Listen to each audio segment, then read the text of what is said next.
Amables televidentes, los saluda José Alberto Tejada Echeverry, presentándoles el programa institucional del Canal 2 informativo Nuestra Gente.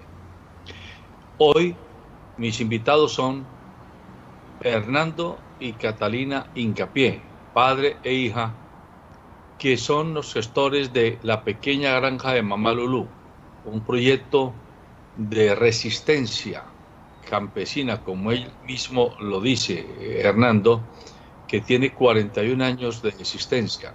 Ya tendremos oportunidad de que nos lo explique y nos lo comente. Su hija, que es la generación que le sucede, porque la primera es su madre, Mamá Lulú, la segunda es él, la tercera es su hija o sus hijos. Ella incluso tiene una maestría en temas ambientales y está con sus otros hermanos al frente de esto que es la heredad que están dejando los hermanos Hincapié a su tercera generación. Está también con nosotros Juan David Libreros. Juan David Libreros es un joven sociólogo de la Universidad del Valle que ha estado desde que estalló el paro nacional el 28 de abril anterior, dedicado al tema de huertas urbanas.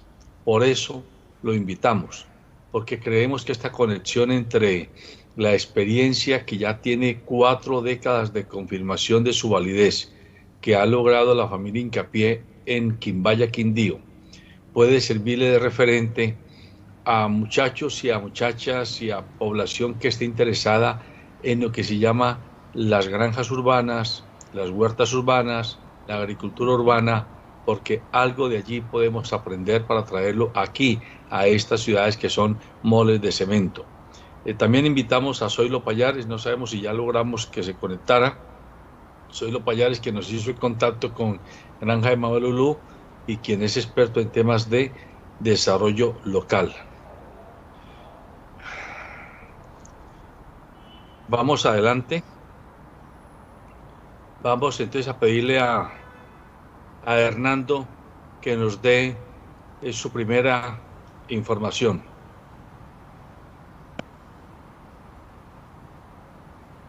Hernando. Sí, bueno. Sí, buenos días. Sí, siga. Bueno, el proyecto La Pequeña Granja de Mamá Lulú es un proyecto que hemos tenido siempre como un proyecto de vida, que se empieza a gestar en los años 70 y que se cristaliza por allá en los años 80, y que ha buscado como misión principal para nosotros llegar a demostrarnos a nosotros mismos que es posible en un pedazo de tierra pequeño, una parcela pequeña, heredada pues de mis ancestros, en un territorio que se llama la Vereda Palermo, del municipio de Quimbaya, Quindío, en el cual pues nosotros somos nativos y hemos vivido aquí toda nuestra vida. Hemos vivido una vida como súbditos de los grandes hacendados que habían en otrora tiempos, como jornaleros. Entonces, pues después de yo haber logrado hacer mi bachillerato académico como el único hijo de la familia Hincapié Villegas en ese momento, hijo de 7 hijos que tuvo mamá Lulú y papá Lulú, mi madre Rosalba Villegas y mi padre Marco Antonio Hincapié, oriundos de Antioquia. Ellos pues me legaron a mí como esa necesidad de rescatar el grupo familiar que estaba, digamos, a punto de sucumbir por la desesperanza en eso que se llama jornaleo, que todos sabemos que el jornaleo está a un paso de ser esclavitud. Entonces, pues yo ya cuando soy un joven de 16 años, 20 años, ya me propongo, digamos, introducir como esa figura de autosubsistencia, y para ello pues digamos, aprovecho una cosmovisión innata que era la de defender el territorio, y para defender el territorio y poder seguir asidos y aferrados a este territorio, pues tenía que, digamos, como idear una forma, una manera de trabajar unidamente, mancomunadamente con toda la familia, y empezamos una propuesta que en un principio se llamó como una granja integral sustentable, y pues para ello solamente contábamos con la tierra, las manos y, digamos, esa necesidad espiritual y social de luchar por mantenernos en el territorio. Hoy hemos logrado, después de tantos años, digamos, presentarle al mundo, presentarnos a nosotros mismos, presentarle a la sociedad, ya digamos, una especie de agroecosistema sustentable que está listo para la supervivencia, donde ha sido fundamental resistir a procesos o a paradigmas tan tesos, tan fuertes como la famosa Revolución Verde, el mismo monocultivo de café que ha causado ciertas, digamos, muchas afectaciones a la parte, digamos, económica, social y especialmente ambiental. También desde una resistencia a la misma violencia absurda, digamos, bipartidista, que a eso también tuvimos que resistir y bueno, resistir también a esa gran, digamos, atracción que hay veces le vende a uno la sociedad, de que vivir en el campo es para pobres, que vivir en el campo digamos, que vivir en el campo empobrece, embrutece. Entonces, la misión mía como campesino nativo, raizal y autodidacta, era demostrarle y demostrarme a mí mismo que era posible salir adelante sin tener que abandonar el territorio. Y entonces, pues hoy venimos sembrando esa semilla de esperanza en la sociedad, en la gente que nos visita, de que hay que luchar por mantenerse aferrado al territorio, y que una de las maneras digamos, de luchar y de resistir es organizándose primero en comunidad familiar, después en el entorno familiar, y por supuesto, pues para uno poder quedarse es necesario producir su propio alimento. Entonces, pues se ha empezado también en un proceso largo, moroso, lento, como la naturaleza de la vida, digamos, a hacer una serie de desaprendizajes para ir metiéndonos en un modelo o en una forma de vida que yo denomino como sociólogo nativo, digamos, un proceso de mejoramiento continuo, porque cada vez que uno, digamos, se entiende que la única manera de poder resistir a este cambio ambiental, a esta pérdida de valores, a esta crisis de valores, es precisamente organizándose para mantenerse aferrado a ese territorio. Y repito, para mantenerse aferrado a ese territorio, pues es necesario organizarse socialmente, y es necesario empezar a recuperar la tierra, empezar a cuidar de esa tierra, cultivar esa tierra sanamente. Y entonces, pues ha sido como más o menos lo que hemos venido haciendo desde un pensamiento filosófico sencillo, pero de muchas ganas y mucha necesidad de conservar la esencia nativa, la esencia, digamos, campesina. Hoy pues ya mis hijos son campesinos de hoy y pues están aquí acompañándonos en el proceso. Son una historia, es un proceso de 41 años, desde que empezamos a cambiar, digamos, nuestra actitud frente a la vida, nuestra actitud frente a la sociedad, en la búsqueda de una autonomía, en la búsqueda de una libertad. Y pues hoy somos,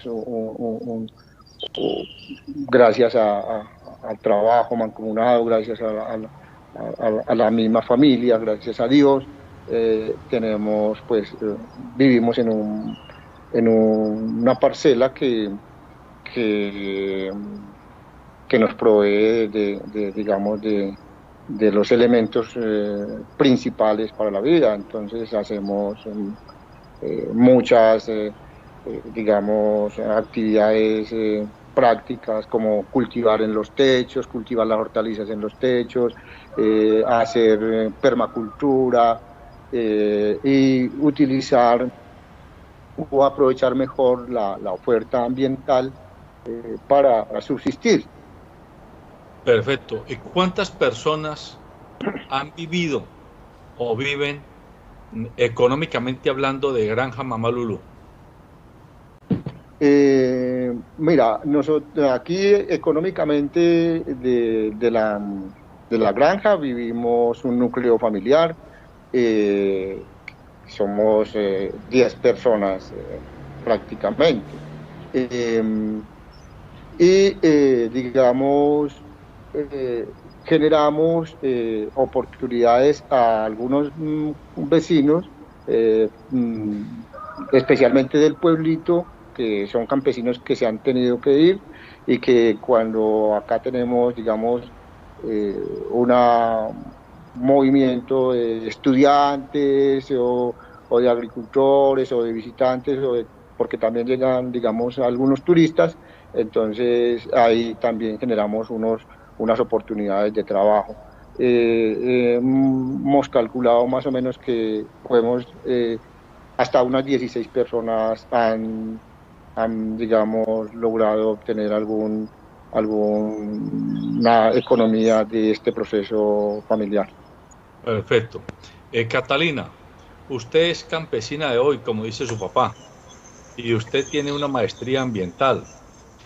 Yo supongo que en las universidades, cuando uno está haciendo una maestría, le hablan de los grandes temas ecológicos y ambientales, y no sé si le hablan de la pequeña parcela, si le hablan de la pequeña propiedad campesina, o si todo está pensado como en macrotemas, el agua, el páramo, el bosque, las aguas, etcétera. Su formación, imagino que usted cuando era bebé, cuando era niña, usted corría por ahí por la finca y a usted su papá y su mamá la ponían a recoger lombrices para hacer el biodigestor, o la ponían a sembrar hortalizas, o a darle comida a los pollos y a las gallinas. Cuéntenos un poco su experiencia. Sí, José Alberto, ¿cómo estás? Pues de pequeña, digamos, me acuerdo que tenía como 3 años y desde ese entonces como que me empezó a interesar mucho la naturaleza y lo rural y lo ambiental, aunque pues desde pequeña no lo entendía mucho, ¿cierto? Pero desde ese momento yo pintaba paisajes, luego ya empecé a crecer y digamos que mi primaria fue en la vereda Palermo, pues acá en la ruralidad, ¿cierto? Ya mis estudios fueron, digamos, los estudios secundarios y de educación, digamos, superior, pues ya fue en el pueblo de Quimbaya y en Pereira y en Armenia como ciudades. Y digamos que así desde pequeña, claro, pues actividades en campo, sobre todo lo que más desarrollaba yo era recoger los huevos, y ya luego cuando empiezo a crecer y empiezo pues a entender, digamos, la naturaleza, la vida y pues el planeta, sobre todo ahorita que ya tengo el título, digamos, de magíster en medio ambiente, pues he empezado a comprender también problemáticas sociales y ambientales que digamos que nos afectan a todos. Entonces, digamos que ese proceso de formación, como tú lo venías mencionando ahorita, desde la academia, claro, se ve desde lo macro, ¿cierto? Desde digamos, cómo se afecta el agua, cómo, digamos, se generan problemáticas, digamos, por unos malos usos del suelo o digamos, prácticas inadecuadas en los cultivos cuando se usan agroquímicos, ¿cierto? Entonces todo esto se revierte, digamos, en el agua, en el mismo suelo, en la biodiversidad, pero sí ha sido más desde algo macro. De pronto, desde mi experiencia académica un poco, pues yo tuve la oportunidad de realizar acá en la Granja de Mamalulu mi trabajo de grado de la maestría, y yo propuse una estrategia pedagógica que nombré Sentilecto Natura. Y esto es sentir y leer la naturaleza, y me parece algo fundamental porque desde nuestros ancestros, o sea, desde nuestros abuelos, y sobre todo desde mi padre, cuando yo tenía 8 años, él nos compartió a mi hermano y a mí el concepto de la lecturaleza. La lecturaleza es leer e interpretar la naturaleza desde los sentidos, ¿verdad? O sea, escuchar, tocar, probar, oler, o sea, la misma naturaleza a través de sus dinámicas biológicas y naturales nos muestra y nos enseña, digamos, cómo, digamos, esos seres vivos que cohabitan con ella solamente necesitan lo necesario, ¿cierto? O ellos más bien consumen solo lo necesario, y como nosotros como especie humana nos la hemos pasado depredando, devastando, explotando, digamos, el patrimonio natural, que yo hoy lo menciono así, porque pues no son recursos naturales, es el patrimonio que tenemos o debemos cuidar y preservar. Entonces yo creo que la lógica académica a veces nos lleva como por unas vías de desarrollo también, digamos, capitalista. Eso depende también de las instituciones, de los docentes, de uno como ser humano, ¿cierto?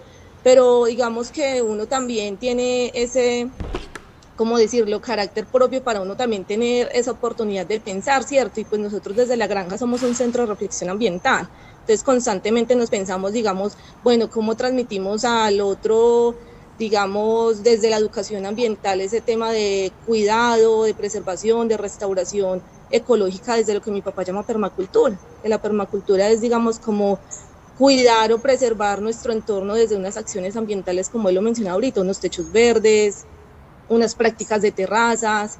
Bueno, un poco pues ahí pues como a grandes rasgos, no sé si he respondido un poco la pregunta o de pronto algo más ahí, Alberto, que me quieras. No, vamos a ir desarrollando. Es que por eso invité a Julián David Libreros. Julián David, espero que me esté escuchando. Julián David es un estudiante de sociología de la Universidad del Valle, y él hace unos 5 meses se ha dado a conocer porque ha estado muy pendiente de lo que se llama la huerta urbana de Unirresistencia aquí en Cali. O sea, la huerta urbana que los muchachos y las muchachas de las universidades, y particularmente de la Universidad del Valle, comenzaron a promover en los entornos de la Universidad del Valle aquí en Cali, y que ha generado pues mucha resistencia por parte de la comunidad, por parte de las autoridades, etcétera. Pero que sea él quien nos comente. Julián, a usted lo invitamos para que, oyendo una vivencia concreta, la de la pequeña granja de Mamalulu, por parte de su gestor y por parte de su hija, que es como usted, una joven y además una profesional del tema ambiental, usted tenga ahí un espejo de lo que pueden encontrar. Cuéntenos un poco lo que usted ha hecho con otros compañeros aquí en Cali en tema de huertas urbanas. Bueno, pues la verdad es muy motivador escuchar la experiencia de la granja de Lulú, Mamá Lulú, ¿cómo es? ¿Cómo se llama? Pues en Unirresistencia, pues el proceso, pues primero para algunos chicos, en el primer mes no hay algo muy serio. Pues habían unos chicos que ya venían de sus procesos de realizar huertas urbanas en otros espacios, y ahí nos fuimos encontrando. ¿Ya? Yo también tengo otro proceso con reproducción de árboles, y pues también había tenido mis intentos. Sobre todo tengo más experiencia en lo que es las composteras, las pacas composteras, y así fue cada uno aportándole un poco a la huerta. Ya para el primer mes ya había un grupo más consolidado de personas, y lo más bonito de la experiencia es darnos cuenta de que no estamos solos, de que hay otras personas en esta ciudad que también se están pensando una ciudad diferente y una forma de relacionar también con el ambiente diferente. Y pues a través de la huerta también nos gestionar muchas cosas y es el papel que muchas veces le damos al Estado como el Estado pues padre, dador y pues también vimos que es un error. Entonces como pensando en la reflexión de cómo hubiera sido los primeros días y la acogida de algunas personas con el supuesto crecimiento, si nosotros hubiéramos logrado pues de alguna forma, si fuéramos una ciudad aún mucho más huertera, porque nos damos cuenta que Cali sí es una ciudad huertera, solucionar los problemas pues, de hambre, de alimentación del mismo pueblo, pues ahí es donde está la ganancia, donde dejamos al Estado y le decimos que no lo necesitamos. En el proceso de la huerta, pues primero también empezamos como con plantas medicinales, primero también usamos algunas plantas de estas que venían o ya que reproducen, pero pues son que se reproducen así en masa, entonces luego ya tuvimos una charla con otra compañera, también socióloga, Doni Valle, que nos enseñó pues también un proceso, sino lo que son métodos que tenían las comunidades anteriores, nos habló de la milpa, de la chagra, así de varios de cultivo que tenían nuestros antepasados. Y pues del valor de la semilla, pero la semilla orgánica. Y a través de esa experiencia fue que también llegaron más personas a entregarnos semillas. Y entonces a volvernos guardianes de semillas. La idea que teníamos sobre todo era que nuestra era una huerta para la reproducción de semillas. Pues la verdad el proceso ahorita está un poco frenado porque tuvimos muchos inconvenientes con el espacio y los ya que pues al tener que desalojar el sitio pues no permanecíamos tanto tiempo ahí y al parecer después de eso cada que llegábamos pues siempre había cosas dañadas. Entonces nos tocó pues reconsiderar otra vez el espacio y es algo que todavía nos ha costado tiempo en generar en una resistencia porque pues queremos todo esté ligado ya el espacio que usemos como huerta, también lo usemos pues también en el espacio del resto de actividades de una resistencia. Entonces que por ese lado el proceso pues se ha frenado un poco, pero digamos que a pesar de eso todos hemos logrado tener mayor conexión con otros grupos huerteros, trabajando en otros espacios también, sobre todo en el tema ambiental. Y pues sí, como te decía, todos en Uniresistencia empezamos a aportar su granito de arena, entonces todos los días llegaba alguien nuevo, llegaban personas y ya la huerta se empezó a dar a conocer, entonces llegaban personas curioseando a ver qué era lo que teníamos, a dejarnos más plantas y se empezó a generar esa interacción entre intercambio de semillas, intercambio de plantas, entonces todas las personas iban y dejaban y pues la idea es que era eso, que las personas si querían pues que se involucraran, que fuera si ellos llevaban a sembrar, los sembraban mismos, que se apersonaran de eso. Entonces pues el proceso en resistencia ha sido así, pues teníamos también un sistema de compostaje, aunque creo que no estaba funcionando tan bien, teníamos que, como digo todos aquí, creo que es un proceso de ensayo y error constantemente, y pues sí, como lo veo también de los otros invitados, y pues la verdad es súper motivante porque no solamente es la huerta, es todo un sistema y es toda una forma de relacionarnos con el entorno, porque es un proceso de apropiación del espacio. Y sí, pues como les decía, ya las personas van llegando ya al espacio y nos dejan conocimiento, semillas. Y sí, pues eso es lo que ha sucedido hasta ahora con la huerta de Uniresistencia. Pues sí quisiéramos retomar labores, pero pues estamos como en busca de un espacio en el que no puedas pues volver a suceder lo que está pasando. Igual la idea es la promoción tanto de las huertas urbanas como de las huertas en casa. Bueno, sí, siguen siendo huertas comunitarias y las huertas urbanas, las huertas en casa. Entonces, pues eso, pues las huertas en casa tienen pues el beneficio de que pues vamos a encontrar algunos vecinos que nos puedan pues dañar algo de alguna forma el proceso. Entonces, pues... Muy bien, gracias, Julián. Sí, Hernando y Catalina, de acuerdo a la experiencia de ustedes, eso que ya ustedes llevan 4 décadas probando, si nos viniéramos a las ciudades, yo quisiera mirar de qué manera Mamá Lulú pudiera ser un ejemplo o un espejo para adaptarlo aquí en las ciudades.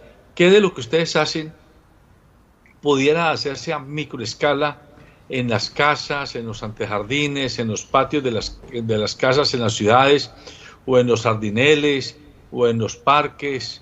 ¿Qué orientación podrían dar ustedes, Hernando y Catalina?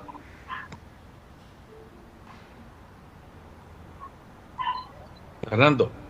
Bueno, sí, nosotros podríamos, o sea, aportar muchísimas desde nuestra experiencia, por ejemplo, para el tema de la agricultura urbana, como lo podemos denominar, o para esos proyectos digamos, de supervivencia en las comunidades urbanas, que pues ya sobra decir que han sido comunidades que han tenido que dejar el campo en algún momento, ¿cierto?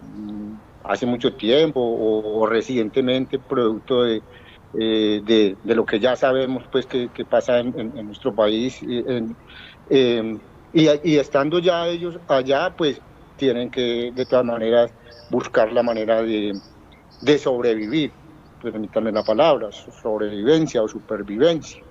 Entonces nosotros tenemos una buena experiencia en el tema de cosecha de aguas lluvias, en el tema de producción de alimentos, me refiero pues no solamente a producción de hortalizas, sino producción de plantas medicinales, digamos, alimentos en los techos, en vasijas, en esos espacios donde se puedan hacer, digamos, cultivar sus propios alimentos. También proyectos de producción de sus propios abonos para sus propias, digamos, producción de alimentos a una manera, pues a una escala, digamos, micro, aprovechando los mismos residuos de esos mismos alimentos que se comen.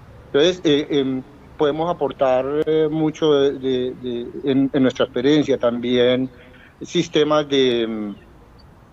o técnicas sencillas, prácticas de bioconstrucción, o sea, de construcción de sus cobijos, de sus casas, el mejoramiento de sus casas a través de esas prácticas de bioconstrucción que son tan sencillas y tan fáciles de ejecutar. Es decir, que hay una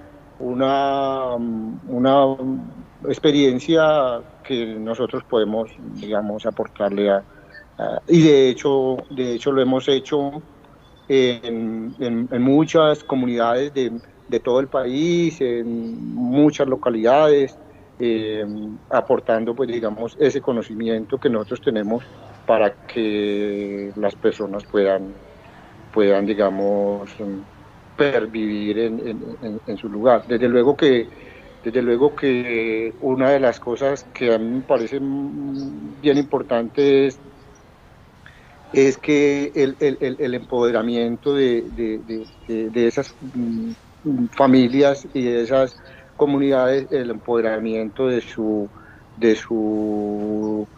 lucha por la pervivencia y por la búsqueda de la soberanía alimentaria. Hay desafortunadamente un cuello de botella que se ha tenido toda la vida, y es digamos, en el caso de nosotros los campesinos o la gente rural, es digamos, la tenencia de la tierra, y en el caso de la gente urbana, pues es la tenencia del espacio, es decir, cuando se nos limita el espacio territorial, el espacio para vivir, pues tenemos muchas más limitaciones y más dificultades, pero esas limitaciones, esas dificultades son las que tenemos que convertir en fortalezas para poder, digamos, tener unos proyectos o un programa de pervivencia y de vida, digamos, exitoso.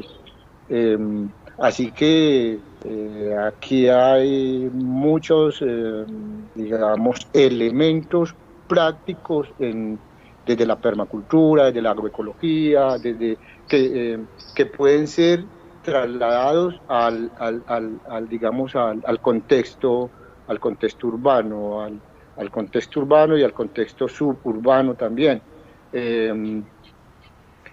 Siempre en la búsqueda de la dignificación de la vida de nuestra juventud, de nuestros niños, de nuestra familia, de nuestra población. Ya, perfecto. Entiendo que está Zoilo Pallares, pero no lo vemos, que nos puede escuchar y lo vamos a poder escuchar. Zoilo, si me escucha, escuchando a Hernando y a su hija y también a Julián sobre este tema, uno dice, a veces es solo falta de conocimiento, de socializar la información, lo que impide que los procesos funcionen. Sería muy interesante poder conectar a una experiencia como la granja de Mamá Lulú con experiencias como las que Julián David y otros muchachos en Cali vienen impulsando sobre huertas urbanas y demás, porque es como un sueño. Los muchachos urbanos tienen el sueño de traer el campo a la ciudad, digámoslo así. Y Granja Mamá Lulú es una experiencia ya probada. ¿De qué manera se le ocurre a usted, Zoilo, que eso pudiera concretarse? José Alberto, buenos días. ¿Me escuchan? Sí, sí. Agradecerle en primer lugar, José Alberto. Los estoy escuchando desde el principio. Lo que pasa es que no sé qué ha pasado con la comunicación acá, pero bueno, me tocó acudir al celular. Pero en primer lugar quiero agradecerle pues a Catalina, a Hernando por aceptar esta invitación, que creo que es un aporte muy importante en este momento para la lucha que tienen los jóvenes, no solamente, y las familias, no solamente en Cali, sino en el país, porque en este tema de las huertas urbanas es un tema que se ha venido trabajando desde hace un tiempo. De hecho, yo mismo estoy en este momento en Ocaña, y en la casa paterna tenemos un solar y lo estamos convirtiendo en una huerta urbana, de manera que es parte de ese aprendizaje que estamos haciendo, y aquí están impulsándose programas de huertas urbanas. Yo sé que lo han hecho en Bogotá y en varias ciudades del país. A mí me parece, José Alberto, que hay muchas cosas para aprender de la granja de Mamá Lulú. En primer lugar, porque en Colombia todos sabemos, la inmensa mayoría de los pequeños propietarios tienen entre 1 y 5 hectáreas.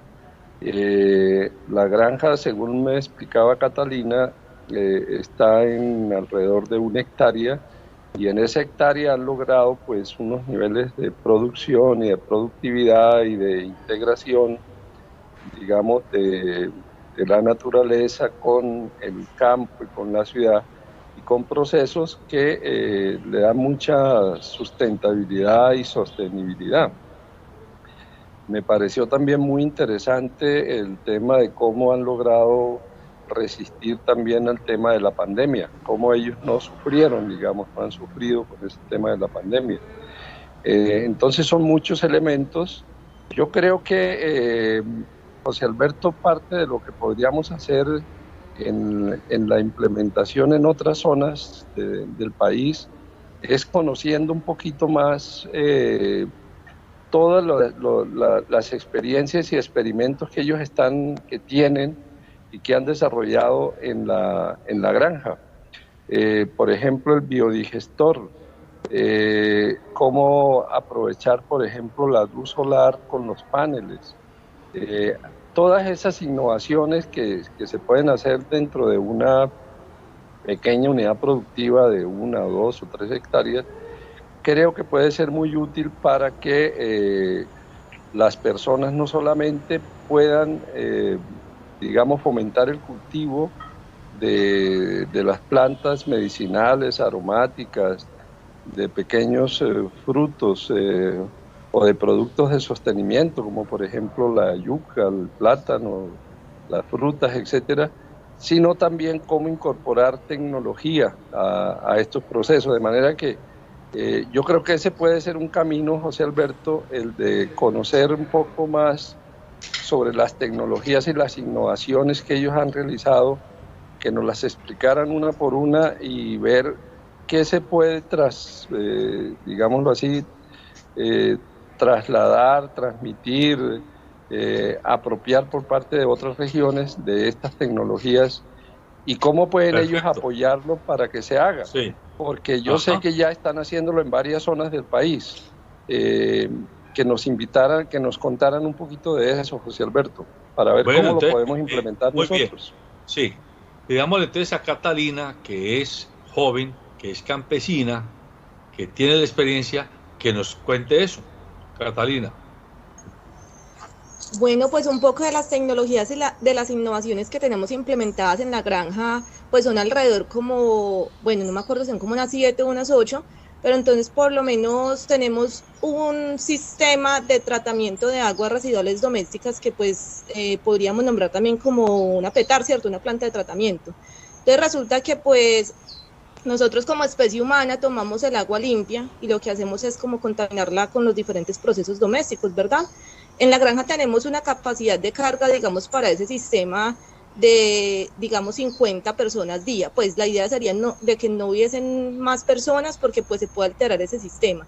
Entonces en esa planta de tratamiento nosotros lo que hacemos es como, listo, si tenemos unos manejos domésticos desde cocinas, desde baños, desde lavaderos y debemos hacer esos procesos pues en el diario vivir y de esta manera estamos contaminando el agua, lo que nosotros queremos es como también tener una responsabilidad no solamente social desde el compartir con las personas que nos visitan o desde a otros territorios que hemos ido a implementar este tipo de tecnologías, sino también tener esa responsabilidad ambiental de cuidado con nuestro ambiente.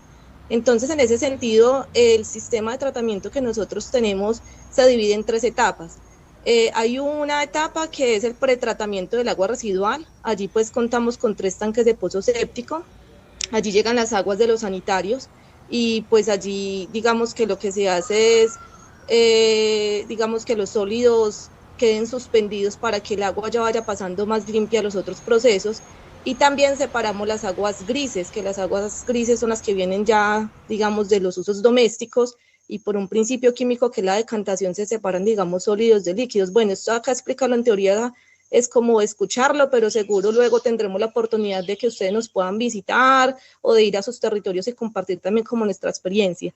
En esta trampa de grasas, entonces, ya digamos que también se limpia, se purifica el agua por medio de ese proceso que es la decantación y después ya pasa el agua a un filtro mixto, que es el filtro que recibe estas 2 aguas que salen de estos procesos anteriores. Y resulta que también nosotros hemos tenido, digamos, apoyo a algunas instituciones académicas, hemos tenido tesistas, entonces de la Universidad Distrital de Bogotá hace 9 años, hicieron una tesis en aguas residuales y el resultado laboratorio en este punto que les estoy mencionando fue el 85% de pureza. De pronto algunos de ustedes seguro han escuchado que en estudios ambientales se dice que a partir del 75% de pureza el agua se puede reutilizar para sistema de riego. En la granja inclusive lo estamos usando para pues riego de cultivos perennes, árboles frutales. Ya la otra parte del sistema de tratamiento es, digamos, unos humedales artificiales con buchón de agua, que es una planta invasora, que también sirve para capturar metales pesados. Y al final, el post-tratamiento del agua ya nos devuelve el agua a la naturaleza con el 97% de pureza.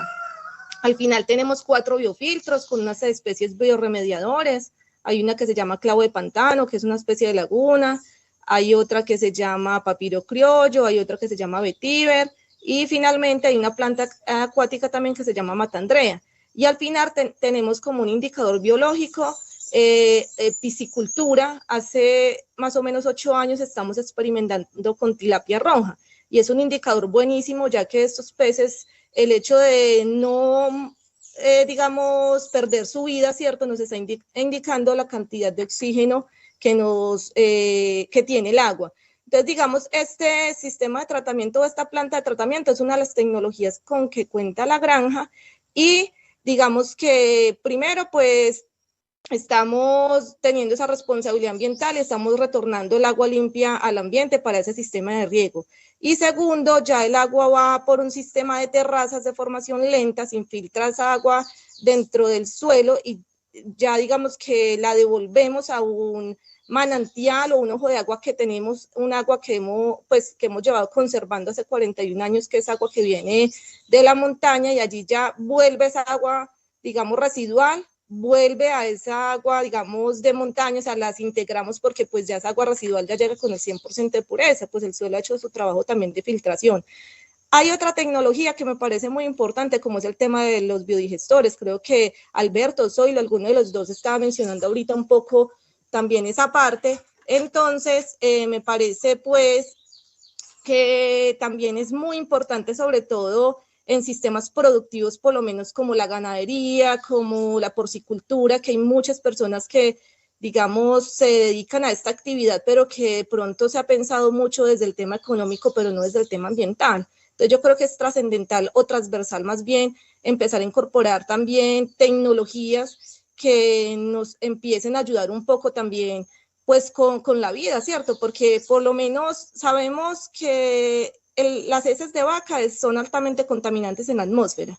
Y qué bueno si tenemos ganadería poder, digamos, dar una disposición limpia, digamos, a ese residuo, ¿cierto? Y a partir del biodigestor, entonces nosotros podemos hacer ese proceso. En la granja tenemos un biodigestor, pues tamaño familiar, que es de 10 metros de longitud, es de flujo lento, es un modelo taiwanés, y pues además de producirnos gas metano, nos está produciendo un excelente abono que los llamamos bioles, que son los efluentes sólidos y líquidos del biodigestor, que contienen elementos mayores como nitrógeno, fósforo y potasio, y ¿qué se necesita para mejorar suelos? Pues estos elementos, y que muchos agricultores van a la tienda agrícola o al comité de cafeteros, o bueno, donde le vendan los productos químicos para hacer mejores suelos. Catalina, sí. Yo me emociono y yo quisiera irme para la granja Mamá Lulú escuchando todo ese tipo de tecnologías que ustedes han ido experimentando. Pues yo te quiero pedir, y no sé si Julián me lo permite, de todo eso que ustedes han hecho, ¿qué pudieran ustedes ofrecerle a estos muchachos? Es que aquí lo que más mostró el paro, el estallido social, es que estos muchachos y muchachas comenzaron a pensar en huertas urbanas, en ollas comunitarias, en zonas artísticas y culturales donde explosionó el arte y explosionó la manifestación cultural barrial. ¿Qué de todo eso que ustedes hacen allá tuviera aplicación práctica, directa, inmediata, en lo posible, aquí en la ciudad, en los entornos donde ellos están intentando hacer cosas? A veces lo intentan hacer en torno a los parques, a los sardineles, a debajo de los puentes elevados. ¿Qué se les ocurre a ustedes que pudieran hacer ellos aquí? Catalina. Bueno, pues, a ver, no se me viene así como de pronto la pela ayuda a mi papá, a ver, pero no, digamos que lo que empezó a hacer, se llama Julián, ¿cierto? Julián, sí. Julián, sí. Pues digamos que esa iniciativa de Julián, pues es trascendental y muy importante, porque digamos que eso es lo que hemos venido también siempre nombrando acá desde la granja, o sea, que no solamente en lo rural, digamos, podemos, digamos, cuidar o preservar la naturaleza o vivir bien, ¿cierto? Por decirlo así, o el buen vivir, ¿cierto? Porque desde la misma ciudad también se puede hacer, y yo creo que la iniciativa que empezó Julián con la comunidad o con los jóvenes que se han venido interesando por el tema, yo creo que esa es una de las maneras que, pues digamos, ojalá pueda continuar y pues lo motivo para que siga.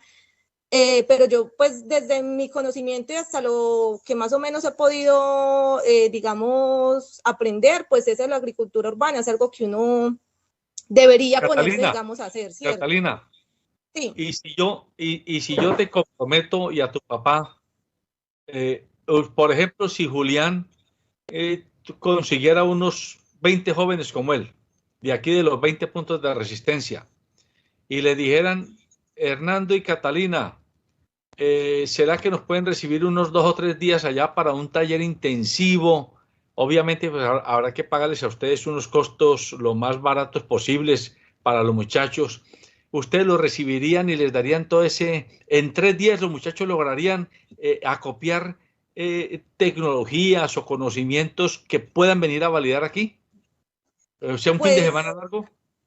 Sí, claro que sí, ahí ya nos tocaría, por supuesto, o sea, nosotros, digamos, una de nuestras labores que es la educación ambiental para promover todos estos procesos, digamos, de permacultura, de prácticas agroecológicas desde todo lo que hemos venido haciendo en la granja, ¿cierto? Ya digamos que 3 días, como uno se lo piensa, bueno, 3 días pueden ser largos, pero las pueden ser cortos, entonces ahí tocaría es como puntualizar los temas de interés, porque es que la granja trabaja muchos temas, digamos, de producción limpia, temas, digamos, de soberanía y seguridad alimentaria, temas de arquitectura en Guadua. Entonces ya es como mirar de acuerdo al interés de ellos, si solamente es agricultura, que está muy relacionado con la permacultura, y digamos, escoger esas temáticas. Inclusive nosotros tenemos ya unos portafolios montados con esas actividades prácticas y por supuesto se les manejaría unos costos muy accesibles, ya que nosotros siempre pensamos en nuestra población de jóvenes, de estudiantes, de agricultores, que es con los que siempre hemos venido trabajando y es la población que más nos interesa inclusive. Bueno, Julián, ahí tiene usted, vea, ahí se está abriendo una puerta. Mire a ver usted cómo puede liderar aquí un grupo de jóvenes de Cali que se vayan un fin de semana a Granja Mamá Lulú y allá, y además tienen una ventaja, es que en la Granja Mamá Lulú no está solamente Hernando, que ya es un señor que tiene canas en la barba, ¿sí? Sino que está Catalina, que es una muchacha como ustedes. Entonces ahí pueden hablar entre muchachos, pero con la ventaja de que Catalina tiene la experticia. ¿Qué opina, Julián? No, pues es una oportunidad maravillosa. Eso es lo que más, lo que más rescato también del proceso del paro nacional ha sido que nos ha conectado a muchas personas con un mismo ir, y conocer las experiencias de los otros siempre va a ser. Y, y no creo que compañeros motivados van a sobrar. Sí, la verdad es que pues a mí me encantaría. Es perfecto y como todo va de la mano, ya es la forma como nos relacionamos con el ambiente, todo lo que son los temas de las construcciones en Guadua, bueno, o en otros elementos que no son tan dañinos, es replantearnos eso, ya cómo hacernos responsables de nuestros desechos, y pues a mí me encantaría, sobre todo pensar en eso, en la construcción, porque hay muchos tenemos a nuestro alrededor y no nos damos cuenta que nos pueden servir para estos procesos. Y pues también responsables de nuestros desechos. De los biodigestores me pareció genial. Y replicarlo. También ahí se salen muchos emprendimientos. También hace poco también con los emprendimientos con lo que son las que sale muchas veces de las cocinas, los jabones que se hacen, también jabones que se hacen con chambimbe. También me interesa mucho eso, ¿no? Encantado de conocer ese proceso y pues verlo un poco más de cerca para que nos den como cosas con nuestros materiales, con las cosas que tenemos acá. ¿No? La gente está motivada y es lo que más me gusta. No hablemos en condicional, vamos a hablar en afirmativo, en futuro perfecto. Vamos a decir, vamos a ir. Entonces el Canal 2 se compromete con usted a que vamos a organizar la expedición.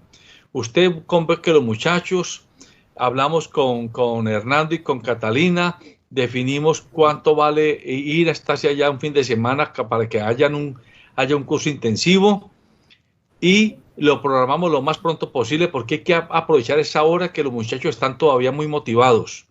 Entonces usted póngase en esa tarea y lo encargo de que se ponga en contacto con Jonathan y con Juan David, nuestros periodistas, para organizar esto. Y yo comprometo ahí al aire a Hernando y a Catalina para que en un fin de semana a estos muchachos les pasen un cepillo bien grande por esa cabeza para que lleguen con la cabeza bien revolcada aquí a Cali. A ver qué podemos hacer. Hernando.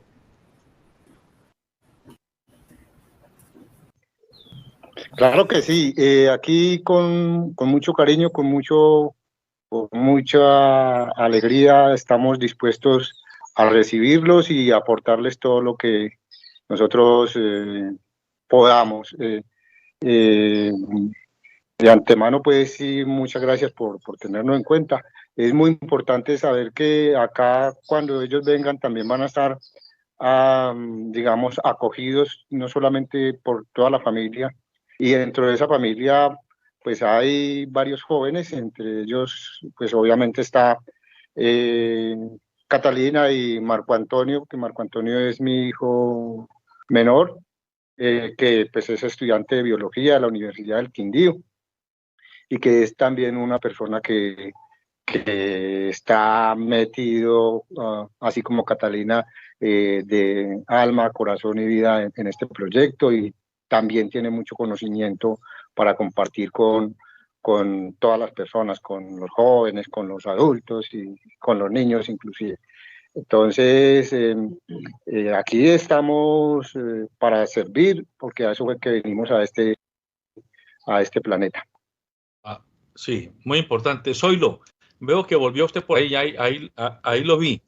¿Qué opina usted, Zoilo, de este intercambio? O sea, que promovamos como un producto concreto de este programa, y aprovechando que tenemos a Julián y que están tan motivados con el tema de la agricultura urbana, las huertas urbanas, organizar con ellos una expedición de unos 20 muchachos que se vayan un fin de semana y le saquen jugo a Hernando, a Catalina, a Marco, a todos los de Mamá Lulú, a ver qué se puede implementar en una ciudad como Cali a manera experimental.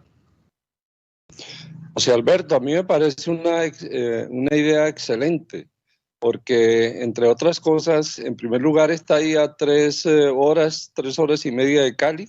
2 horas y media. Sí, 2 horas y media, o sea que están ahí a la vuelta de la oreja. Primero. Segundo, yo creo que la mejor manera de aprender indudablemente es a través de esas transferencias directas. El aprendizaje sobre el terreno, yo creo que definitivamente un curso de 1 año se hace allí en menos de 1 semana, porque la gente viendo cómo se hacen las cosas, participando en esas elaboraciones, es el mejor método de aprendizaje, no solo la observación, sino la participación directa, de manera que yo celebro muchísimo que, en primer lugar, pues el Canal 2 tenga esta iniciativa, y segundo, que realmente la granja como tal, pues tenga, como me contaba Catalina, pues esa propuesta, digámoslo así, de hacer extensivo a todo el país y a todas las regiones este modelo. A mí me parece que es un modelo bastante interesante, oportuno, es lo que se necesita en este momento en el país. Se ha venido conversando mucho sobre ese tema de huertas urbanas y de granjas integrales y todo, pero se ha hecho muy poco. La persona que nos recomendó esta granja, pues es otro de los... ¿Tú te acuerdas, José Alberto, de la Asociación de Productoras del Cesar de Pescadoras?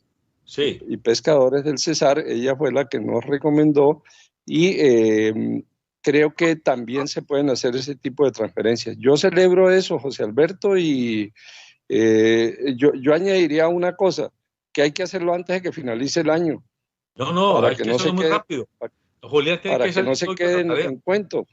Sí, tienen que ser ahora en octubre, como máximo en noviembre, tienen que ir allá hasta hace un fin de semana de la mano de Catalina, su hermano Marco y de Hernando el papá. Y yo aprovecho, Hernando, para preguntarle a usted lo siguiente. Cuando usted dice que usted comenzó cuando tenía 16 años y que usted simplemente terminó su bachillerato, pero usted tenía la sensibilidad y, como bien lo dice, usted no quería ser un campesino siervo, un campesino eternamente alquilado, viviendo mal, sino que usted quería aprovechar ese pedacito de tierra para vivir dignamente, pero también para innovar, como en efecto lo ha hecho. Díganme una cosa, lo que ustedes tienen, la mayor potencia, en mi opinión, que no sé nada de agricultura ni del campo, es que ustedes son un tamaño muy pequeño, o sea, ustedes son 1 hectárea, y en 1 hectárea han hecho maravillas. Entonces pregunto, si hay una persona o una familia que tenga media hectárea o que tenga 1/3 de hectárea, que tenga 3.000 metros, Por ejemplo, en 3.000 metros se puede hacer algo a escala que le sirva a la familia para seguridad alimentaria, para soberanía alimentaria, o eso no es posible hacerlo así a un tamaño tan chiquitico. Sí es posible porque de hecho nosotros cuando iniciamos el proyecto o el trabajo mejor, teníamos 1/4 de hectárea. Es decir que en 41 años hemos crecido de un cuarto de hectárea a 1 hectárea. Concretamente sí es posible. Sí es posible en 3.000 metros, incluso hasta en 2.000 metros, tener 3 de las bases fundamentales o de los paramentos fundamentales para esa soberanía alimentaria, que son el cobijo, es decir, su casa y la alimentación. Porque ahí se incluye una cosa que es importante, como yo lo veo, que es el aprovechamiento digamos, de los recursos locales que hayan ahí en esos 3.000 metros cuadrados, en esos 2.000. Y otra cosa importante es el desaprendizaje, que muchas veces nos desgastamos intentando hacer una producción bueno, se me ocurre decir, por ejemplo, manzanas donde no se producen manzanas. Entonces hacer una serie de desaprendizajes y también cambiar un poco, digamos, el estilo de alimentarnos, para así también de esa manera poderle hacer un poco de frente a una cosa que llamamos el consumismo. Entonces sí es posible, concretamente sí es posible. Perfecto. Catalina, a usted le hago la siguiente pregunta. Las ciudades como Cali y las más grandes como Bogotá, Medellín, son ciudades que se ven afectadas porque en su periferia llega una cantidad de gente migrante desplazada, arrinconada por la pobreza, por la violencia, pero además con una mano adelante y una mano atrás. Y entonces terminan viviendo en unas casuchas chiquiticas o mal hechas, muy chiquiticas, y vienen del campo. Por ejemplo, una persona que venga ahora huyendo del Chocó, en el Chocó vivía en 3.000 metros, o en 2.000 metros, o en 5.000, y aquí viene a vivir en 20 metros cuadrados, o en 30 metros cuadrados, y nada más.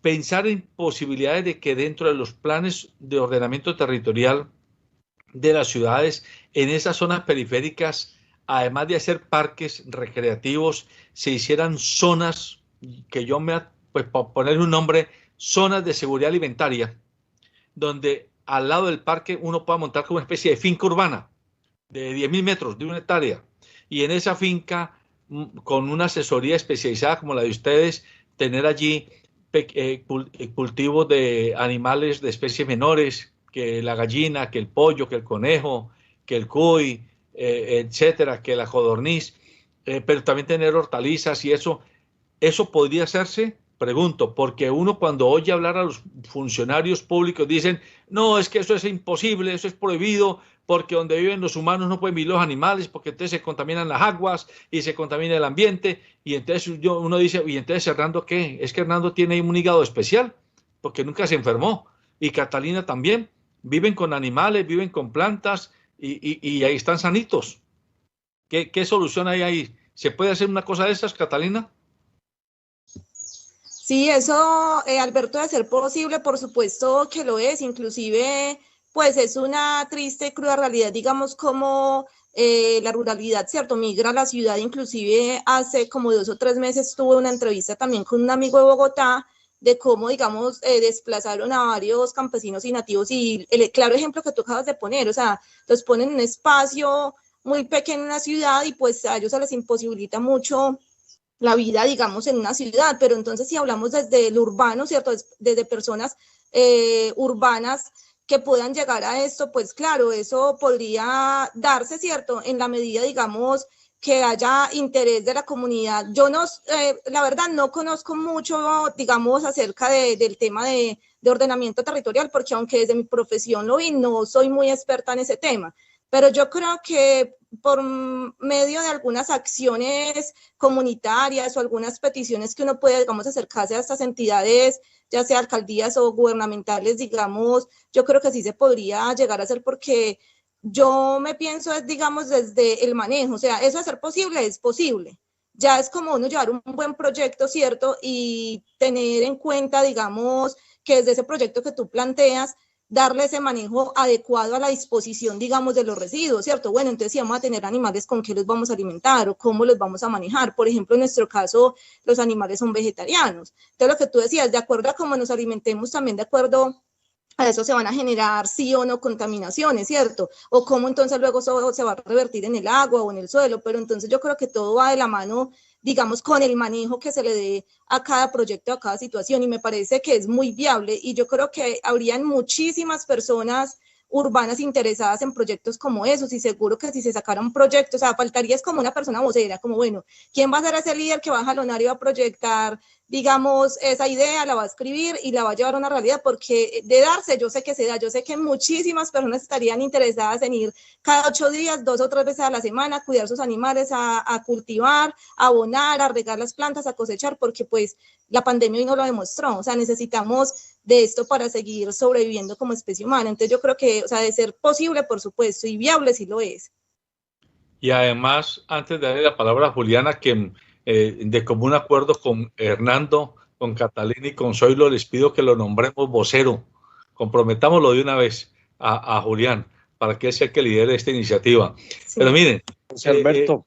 Señor. Pues termina y yo tengo ahí una opinión también. Sí, quería decir esto, que la ironía es que nosotros aquí donde tenemos tanta tierra y que la tenemos muchas veces inculta, inutilizada, uno cuando va a Europa, uno ve que en la periferia de las ciudades grandes,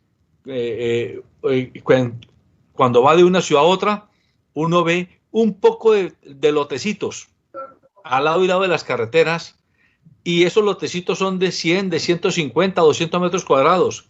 ¿Y de quién son? De una familia. ¿Y eso para qué? No es que yo me voy el fin de semana a cultivar allá 200 metros cuadrados, y en esos 200 metros van a cultivar, es decir, esa es la finca de ellos. La microfinca del europeo hoy, porque ya no tienen tierra cultivable, es tener 150 o 200 metros a orillas de donde están las líneas del ferrocarril.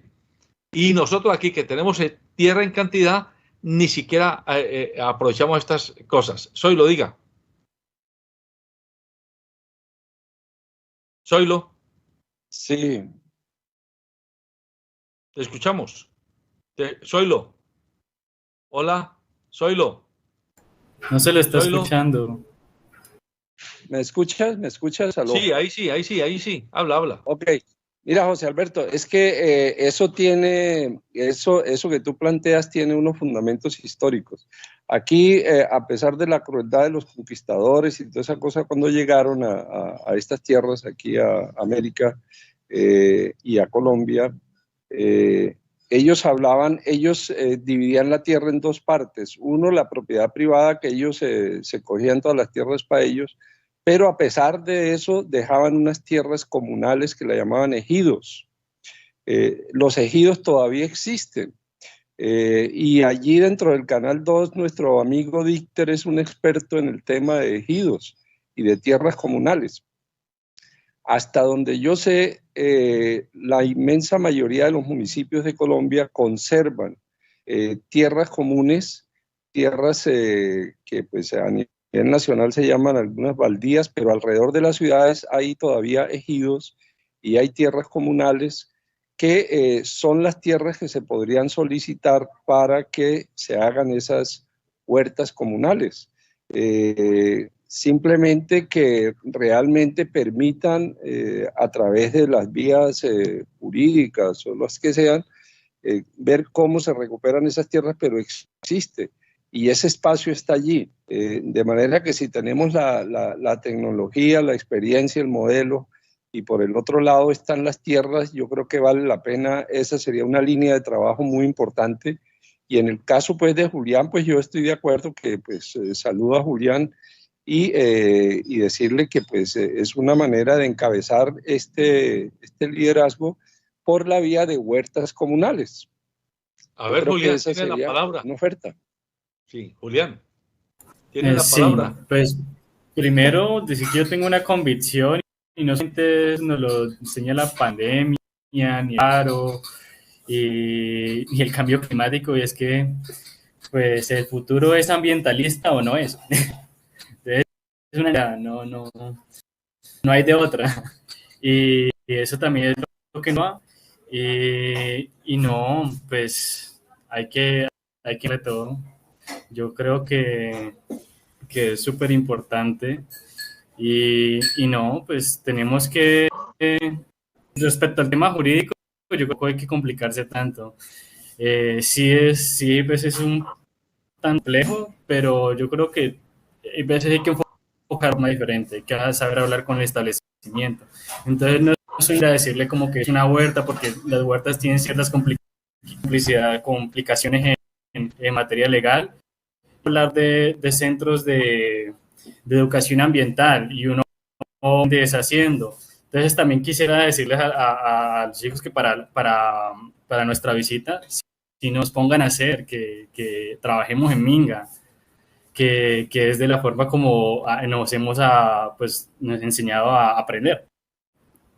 Y claro, sí, entonces es hablar de centros de educación ambiental, porque también es entender que no es simplemente la web por la web, sino que tenemos que hacernos responsables de nuestros desechos, que se puede convivir, hablar del tema de bosques que también da un rango más de habilidades en materia de lo legal. Pues también no sé cómo estén esas conversaciones nada más de la URC con la alcaldía, pero pues al menos desde el punto de Uniresistencia yo siempre he hablado de eso y pues como que llegue a esas. Es que necesitamos que dentro de los planes de los POT, los planes de ordenamiento territorial, se nos facilite eso, espacios para poder implementar lo que son las huertas urbanas. Las huertas comunitarias, porque justamente crean eso, comunidad, y lo que necesitamos es la gente alrededor de estos espacios para que se concientice y sienta amor por la tierra y por sus alimentos. Entonces, que sepa cómo llegó esa papa a su estómago, ese tomatico. Entonces, parece que son valores básicos que estamos recobrando actualmente, ¿no? Yo motivadísimo, me encanta ver la ciudad así, me encanta ver tantas iniciativas. Yo creo que hay otro elemento importante. Perdón, Zoilo, perdona, que termine Julio. Julián, termina Julián. No, pues sí, no, es eso. Yo me siento muy motivado, me siento que vivo en una ciudad diferente y me encanta ver el movimiento, cómo está resurgiendo y tomando fuerza, que cada vez se escucha más y que la opinión política ambientalista también es una opinión política, porque es una opinión del hacer, de cómo hacemos, y como les dije ya, el futuro es ambientalista, no es, así que espero no nos equivoquemos y empecemos a hacerlo, porque entre más nos demoremos, más nos va a costar. Así es. Zoilo, ¿qué decía Zoilo? No, que me parece que hay un fundamento y otro argumento importante para trabajar allí, que además tendría muchísima sustentación con la Universidad del Valle y los compañeros que están apoyando todo eso, es que lo que están haciendo en la granja de Malmalulú realmente es lo que en teoría se llama economía circular. Ahí están utilizando absolutamente todo, y creo que eso es un argumento muy importante actual que realmente le queda muy difícil a los gobiernos regionales y locales rechazarla, porque esa es la línea mundial, y de la vida a la vida en vez de la vida a la muerte, que es el planteamiento pues de la economía anterior. El planteamiento de la economía circular es de la vida a la vida, es aprovechar absolutamente todo. Yo creo que es el momento de que también los muchachos se enteren un poco y conozcan un poco sobre esto, de esa parte teórica con los compañeros del Valle, y utilizarlo también como un argumento adicional al legal y a esto de las tierras comunales, etcétera, para poder realizar esas propuestas a nivel local. Perfecto, muy bien. Vamos a escuchar a nuestro periodista Jonathan Buitrago con el reporte de redes sociales y televidentes antes de pasar a la parte final del programa. Buenos días, director, para usted, para todos los invitados del informativo Nuestra Gente y de igual manera para todos los televidentes que se conectan a esta hora con el Canal 2 y la emisora secanestereo.com en el programa El Informativo Nuestra Gente. Vamos a leer y a escuchar los diferentes comentarios que nos dejan a través de las diferentes redes sociales, a través de las diferentes plataformas digitales, opinando sobre el tema, todo lo que tiene que ver con lo ambiental, las huertas urbanas y con el tema de la granja que traemos el día de hoy en el programa. Empecemos con el comentario de Magali Pino. Ella dice, buenos días, importante resaltar los resultados en términos económicos. No es la única expectativa de estos ejercicios. Hay que pensar en la soberanía alimentaria, la permanencia en el territorio de forma digna y la defensa del mismo. La defensa de la vida como primera necesidad y el compromiso. ¿Para qué plata si no hay agua, si no hay alimentos que nos permitan salvar la vida? Debemos consumir alimentos sanos y además consumir menos medicamentos. Vamos a escuchar el primer audio que nos dejan a través de nuestra línea de WhatsApp. Yo opino que este tipo de proyectos socioambientales ha venido tomando fuerza en los últimos años y debería fortalecerse aún más. Todo esto debido a que hemos caído en cuenta que Colombia es un país rico en recursos ambientales, los cuales debemos preservar. Y debemos orientar los proyectos no solo al beneficio de unos pocos, sino cómo este impacta las sociedades y las comunidades en las cuales se está implementando. Yo creo que el espectro de los proyectos en Colombia debe ampliarse un poco más y analizar con más profundidad cómo esto impacta nuestras comunidades, nuestra sociedad y el medio ambiente.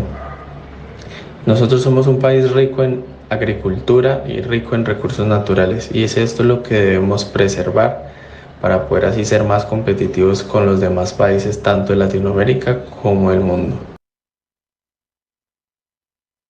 Bueno, ya escuchamos el primer audio. Vamos a leer el segundo comentario que nos dejan a través de Facebook. Luna Benítez dice, el proyecto de huertas urbanas es un claro ejemplo de lucha y resistencia. Le hace frente a algo tan latente en la ciudad como lo es el tema del hambre. Las personas involucradas en estos proyectos han demostrado que luchan por una soberanía alimentaria.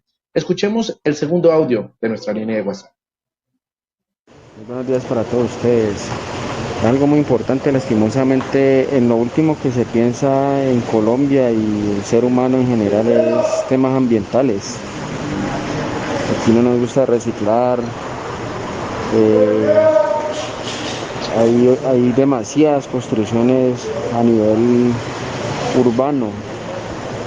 Un ejemplo claro es la avenida Circunvalar, que era un pulmón para esta zona de Cali y pues ya quedó totalmente copada por construcciones. De un momento a otro salen construcciones que uno nos explica cómo regulan esto. Entonces creo que sí debería hacerse un llamado a regular todas estas cosas. Stephanie Valencia, a través de la plataforma YouTube, nos dice, hoy en día es esperanzador ver proyectos como los de la granja de Mamá Lulú, ya que piensan en el medio ambiente y promueve la economía social, algo que es muy difícil ver por estos tiempos, en donde a mucha gente le importa más otras cosas que no tienen un valor humano. Estos son los diferentes mensajes que nos dejan a través de las diferentes líneas del Canal 2 y de la emisora secanestereo.com. Vamos a escuchar el tercer y último audio. Buenos días a José Alberto y a los que están en el panel. Hombre, esto de los proyectos sociales ambientales en Colombia, eso es urgente, eso es prioritario. Las multinacionales y las empresas mineras y todos los proyectos urbanísticos y todos los hoteleros están acabando con el medio ambiente en Colombia. Todos recordamos cómo el gobierno de Uribe le estuvo haciendo coqueteos a los arahuacos y a los que viven ahí en la Sierra Nevada de Santa Marta para construir ahí una cadena de hoteles, dizque para explotar el turismo y mostrarle al mundo la riqueza ambiental y la belleza de la Guajira, de Santa Marta, pues de ahí de la Sierra Nevada. son engaños, son sofismas, son espejitos que le pintan a la población detrás de la posibilidad de tener o explotar económicamente el medio ambiente.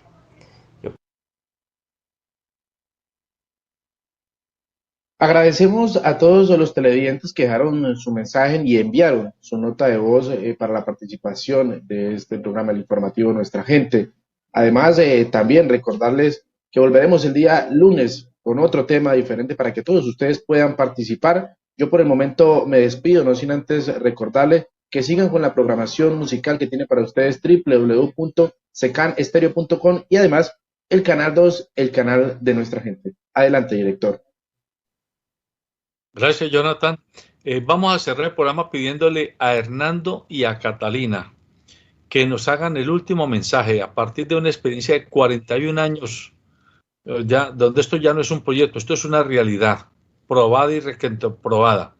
Un último mensaje sobre todo para la gente que vive en las ciudades y que vive en los sectores más periféricos, que tiene problemas de hambre, que tiene problemas de mala alimentación. Hernando. Bueno, gracias. El mensaje que yo puedo enviar y que quiero enviar a todas estas comunidades que están, digamos, en la zona suburbana, en las ciudades ya, digamos, hacinados, es que tengo muy claro que son mis hermanos, tengo muy claro que son todos homólogos a mí, aunque ellos ya están viviendo en la ciudad. Es de que hay que tener toda la fe, toda la confianza, hay que seguir en pie de lucha, hay que seguir en pie de unirnos, de tomarnos de la mano para continuar con la defensa de nuestro territorio, con la defensa de la vida, con la defensa de la comunidad. Y decirles que no están solos, que estamos también nosotros y muchos otros que en otras latitudes y en otros contextos están con la necesidad y con las ganas de aportar para que la estancia de ellos en este contexto que les ha tocado vivir y sobrevivir, pues estamos para aportarles. Muchas gracias. Catalina. Bueno, de mi parte, pues invitarlos y motivarlos a que no solamente desde lo rural podemos llegar a estos sistemas agroalimentarios o bosques de comida, como también lo hablaba Julián, sino que digamos que desde el patio de la casa o desde la azotea, ¿cierto? Desde ese pequeño espacio que también tengamos en la zona urbana también podemos llegar, digamos, a tener esa huerta alimentaria para tener, digamos, ese buen vivir, ¿cierto? Porque nos hemos dado cuenta que necesitamos de la comida sí o sí, pues para sobrevivir como especie humana. Y pues yo quiero dejarles un mensaje, por lo menos que empecemos a reforestar nuestros corazones, porque pues lo que decía mi papá también, y todos somos conscientes que hay una crisis civilizatoria de valores y pues digamos, si no respetamos a nuestra familia, a nuestros vecinos, a los otros seres vivos y no vivos que cohabitan y coexisten en este planeta con nosotros, pues cierto, ¿qué va a pasar? Entonces yo creo que es como dejar esa reflexión para que nos cuestionemos sobre la vida, o sea, ¿qué es la vida? ¿Qué vamos a hacer con la vida para, digamos, empezar a desarrollar esas prácticas, digamos, agroalimentarias para, digamos, continuar como especie? Y también, digamos, quería agradecer, pues, a Alberto, a Zoilo, a Jonier, bueno, a Julián, más que agradecer, digamos, felicitarlo por esas grandes acciones que ya empezó, digamos, a desarrollar, pues, a nivel seguro de su territorio y que ojalá que qué bueno que muchos otros departamentos, que seguro también cada uno lo está haciendo a su manera, pero no sé qué tanto así, digamos, como en comunidad, como se está haciendo con Julián, que veo que ya tiene pues un grupo de jóvenes motivados pues como ¿cómo se dice? Con un objetivo en común, ¿cierto? Que es este tema que nos interesa a todos. Ya quería era como de pronto invitarlos a que también, digamos, nosotros tenemos unos canales de YouTube, de Instagram, se llaman La Pequeña Granja de Mamá Lulú, en Facebook también aparece así, o inclusive pues por la misma web tú pones Granja de Mamá Lulú y ahí hay pues mucha información sobre nosotros, pero pues la idea es que de pronto empiezan a investigar acerca de nosotros a través de la internet, pero que también nuestro espacio está abierto, con las puertas y el corazón abierto y los brazos pues para recibirlos con mucho amor y con todos estos conocimientos que tenemos pues para compartirles desde la permacultura y desde todo este modelo pues de granja autosostenible. Muchas gracias, Catalina. Julián, brevemente usted, su último mensaje, muy breve. Nada, pues que lo ambiental es cultural, que las tecnologías limpias existen, pero pues necesitamos la voluntad de la gente, de los políticos y pues la cultura alrededor. Quisiera pues también aprovechar el espacio para pedirles una cuña así, rapidita, pues del movimiento Ser Montaña, que también de alguna forma es hijo de aquí del Paro Nacional. Necesitamos que nos firmen, que metan a la página a través de Change Orange o a través de las redes sociales, Ser Montaña, y firmen la petición para salvar los farallones y el río Cali. Y hoy en existencia tenemos un super evento con un artista, Shane, que nos va a hacer un homenaje a las primeras líneas con sus obras. Vale, muchas gracias. A usted. Zoilo, su último mensaje muy breve. El mensaje es que estas enseñanzas de la granja de Mamá Lulú y las recomendaciones que nos hacen Hernando y Catalina sean el regalo de Navidad, el regalo de amistad, de amor y amistad de este mes para todos los pequeños productores y para los jóvenes, y para que se haga realidad en cada uno de los territorios esta experiencia. Yo lo plantearía así porque realmente hay mucho contenido, hay mucha cosa para hacer y para aprender allí de ellos. Felicitaciones. Muy bien.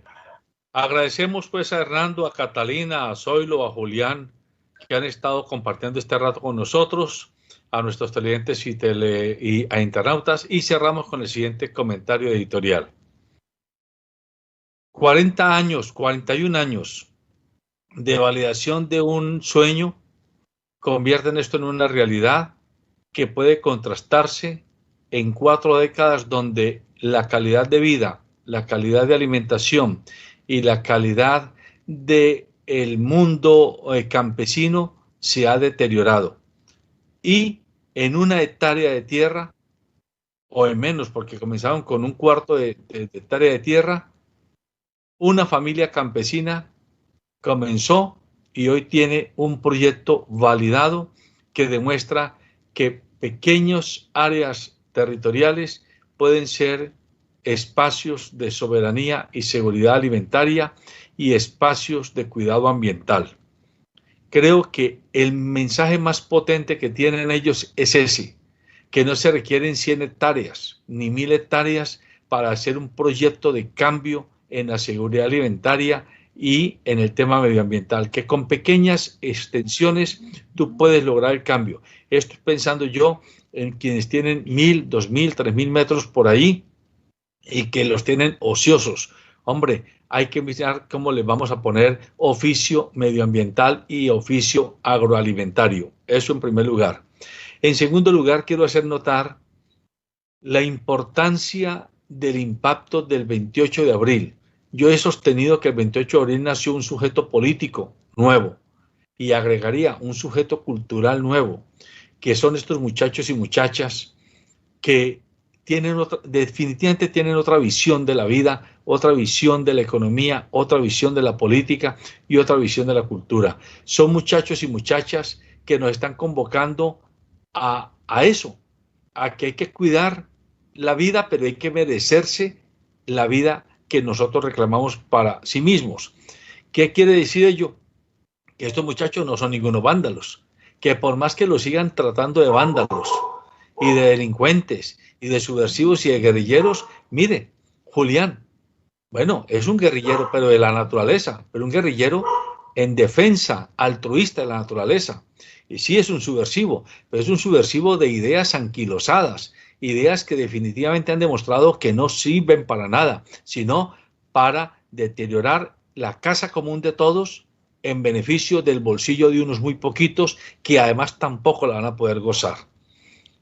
En tercer lugar, quiero hacer referencia a la última frase que pronunció Catalina, que es la frase de su papá: reforestar nuestros corazones. Y eso de reforestar nuestros corazones es también un mensaje muy significativo. Y esa reforestación de nuestros corazones tenemos que aprender, tenemos que ser capaces, y por eso yo tengo tanta esperanza en la juventud, porque estos jóvenes de hoy, a diferencia de cuando éramos jóvenes nosotros, tienen una visión prismática que nosotros no teníamos. Por ejemplo, los muchachos de hoy día se preocupan por qué pasa con el agua. Mire lo de Julián, ser montaña, se preocupa por los farallones, qué pasa en los páramos. Cuando yo era muchacho a mí no me importaba eso, y a mi generación no le importaba eso, porque asumíamos que la montaña estaba allí y que era eterna, y que el agua brotaba y que era eterna. Estos muchachos de hoy y muchachas de hoy tienen una conciencia y una visión mucho más prismática y mucho más disruptiva con esa cultura que traíamos nosotros los mayores. Por eso entonces yo insisto que la economía social es el camino. La economía social no impide que tú capitalices, porque también hay que decirlo con claridad. Es que no se trata simplemente de que la economía deje de tener propietarios en el sector privado para pasarle a que todo sea propiedad del sector público. No se trata de eso. Ni podemos quedar en manos de 4 o 5 grupos oligopólicos en el mundo, ni podemos quedar en manos de 4 o 5 gobiernos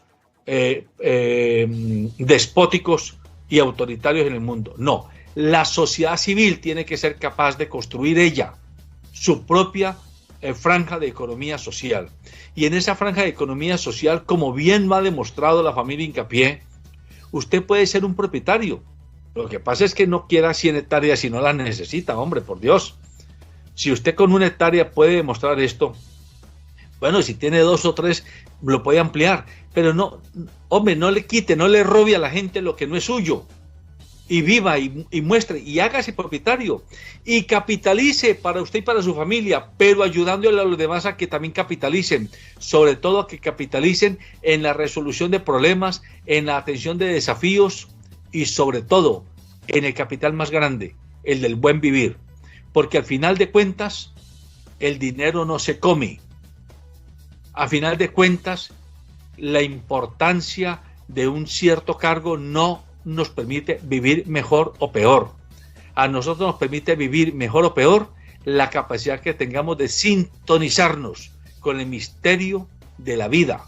Y eso es lo que Hernando y su familia nos han enseñado. Él decía que a los niños, decía Catalina, que cuando tenían 7, 8 años, el papá les decía: vengan, vamos a leer la naturaleza. Eso es lo que nos falta a nosotros, aprender a leer esto que se llama el misterio de la vida y aprender a buen vivir. Buenos días.